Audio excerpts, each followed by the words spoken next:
웅동학원 관련 비리 혐의로 다시 구속영장에 청구된 조국 전 법무부 장관 동생이 내일 구속 여부를 결정하는 영장 심사를 받습니다. 검찰은 채무 강제 집행을 피하려 하고 또 공범을 해외로 도피시킨 혐의 등을 추가했는데 조 씨는 영장 심사에 출석을 해서 적극 방어하겠다는 입장을 보이고 있습니다. 검찰 취재기자 연결합니다. 박기환 기자. 네, 서울중앙지검입니다. 네, 조 전 장관 동생 건강 문제 등으로 구속영장이 한 차례 기각됐었는데요. 내일 다시 구속 여부에 대해서 법원 판단을 받게 되는군요. 네, 그렇습니다. 조 전 장관의 동생 조모 씨에 대한 구속영장 실질심사는 내일 오전 10시 반에 서울중앙지방법원에서 열립니다.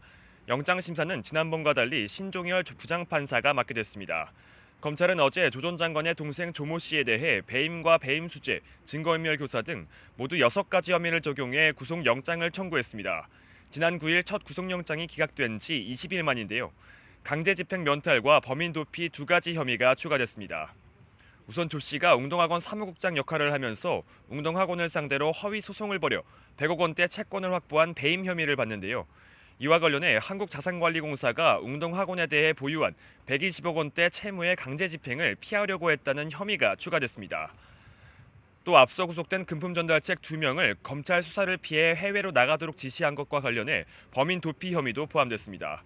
이와 별도로 교사 채용을 대가로 2억 1천만 원을 받고 시험지를 건네준 배임 수재와 업무방해 혐의도 받고 있습니다.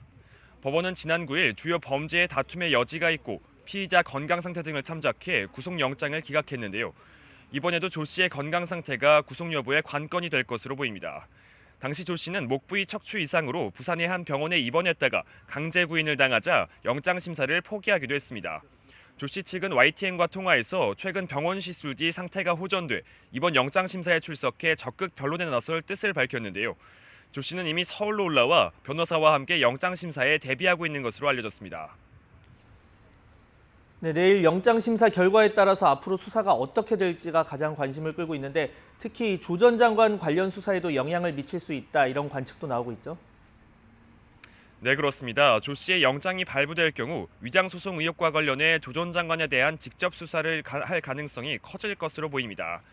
조 전 장관은 조 씨가 웅동학원을 상대로 소송을 제기했을 당시 웅동학원의 이사였습니다. 검찰은 조 전 장관 자택에서 당시 소송과 관련한 문건도 발견해 조 전 장관이 당시 동생의 범행을 알고 있었거나 직접 관여했는지 의심하고 있습니다. 앞서 검찰은 정경심 교수가 지난해 1월 WFM 주식을 살 때 조 전 장관의 계좌에서 정 교수의 계좌로 5천만 원이 흘러간 정황도 포착했는데요.